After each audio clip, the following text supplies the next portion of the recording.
श्री गणेशाय नमः। ओम नमो भगवते वासुदेवाय। कार्तिक माघ मास महात्म की श्रृंखला में 27वां अध्याय। गणों ने कहा, विष्णुदास एक दिन भोजन तैयार करके भक्ति में तल्लीन था कि कोई उनका भोजन चुरा कर ले गया, लेकिन सायंकाल की आराधना हो सके और व्रत भंग न हो, इसीलिए उसने उस दिन दोबारा भोजन तैयार नहीं किया।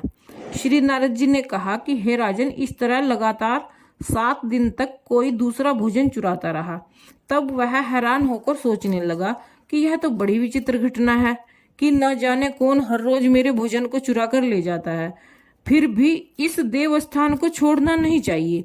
अगर मैं भोजन बनाकर खा लेता हूँ तो देर हो जाएगी और पूजा छूट जाएगी। अतः मुझे भोजन बनाकर तुरंत खाना नहीं चाहिए। बिना भगवान को भोग लगाने के वैष्णवों को भोजन नहीं करना चाहिए। अगर 7 दिन बिन भोजन के बीत गए हैं तो आज का एक और दिन सही। आज मैं भली भांति भोजन की रक्षा करूंगा और देखूंगा कि हर रोज इसे कौन चुरा कर ले जाता है। ऐसा सोच विष्णुदास भोजन के पास ही छिपकर बैठ गया। उसने थोड़ी देर के बाद देखा कि वहां पर एक चांडाल आया, जिसका शरीर अत्यंत दुर्बल था। उसके शरीर पर केवल चमड़ी ही चमड़ी दिखाई देती थी। जब वह चांडाल भोजन चुराकर चल दिया तो विष्णुदास ने उसे पुकारा, हे भाई, यह रूखा भोजन ले जाकर क्या करोगे? घी भी लेते जाओ। ऐसा कहकर वह श्रेष्ठ ब्राह्मण आगे को बढ़ा। विष्णुदास को अपनी ओर आते देखकर वह चांडाल तेजी से दौड़ने लगा। वह ब्राह्मण से डर गया, लेकिन निर्बलता के कारण दौड़ भी तो न सकता था। अतः वह भूमि पर गिर पड़ा और मूर्छित हो गया।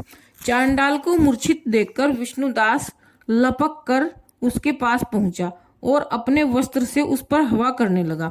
और इसके बाद उसने जो कुछ देखा उसे देखकर वह आश्चर्यचकित रह गया।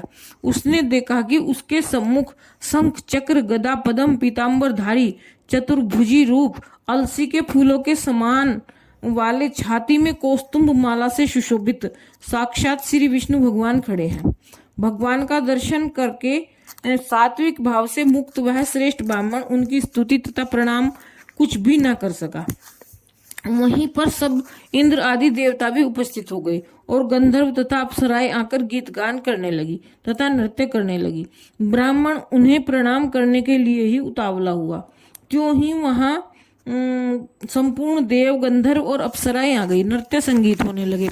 विष्णु भगवान ने अपना स्वरूप ब्राह्मण को प्रकट कर उसका आलिंगन किया और दिव्य विमान में बैठाकर उसे बैकुंठ ले गए। दिव्य विमान में ब्राह्मण को विष्णु के साथ जाते हुए चोल राजा ने भी देखा। उसने अपने गुरु आचार्य मुग्दल को कहा कि मैंने जो यज्ञादि किए हैं वे सब व्यर्थ हैं। जितनी दान दक्षिणा मैंने ब्राह्मणों को दी वह असफल हुई। विष्णु भगवान के दर्शन नहीं हुए। विष्णुदास ब्राह्मण न केवल श्रद्धा से भक्ति की, उसके प्रभाव से विष्णु भगवान ने आकर उसको दर्शन दिए। इसलिए भक्ति ही सर्वोपरि है। मुझे विष्णु भगवान के दर्शन के लिए राजकाज त्याग कर भक्ति करनी चाहिए। राजा के कोई पुत्र न होने के कारण उसने भांजे को राज्य अधिकारी बना दिया और आप विष्णु भगवान की भक्ति करने लगा। बहुत काल तक भक्ति करने के बाद भी विष्णु भगवान ने दर्शन नहीं दिए तो वह अग्नि कुंड में कूद पड़ा। अग्नि में प्रकट होकर विष्णु भगवान ने राजा को गोदी में उठा लिया और कहा कि मैं तेरे त्याग और भक्ति से बहुत प्रसन्न हुआ। उसका आलिंगन करके उसको दिव्य विमान में अपने साथ बिठाकर वैकुंठ में ले गए। भगवान विष्णु ने अपने समान रूप वाले ब्राह्मण को पुण्यशील और राजा चोल को सुशील नाम देकर दोनों को अपना द्वारपाल बनाया। बोलो श्री कृष्ण भगवान की जय, विष्णु भगवान की जय। कार्तिक मातम 27वां अध्याय संपन्न।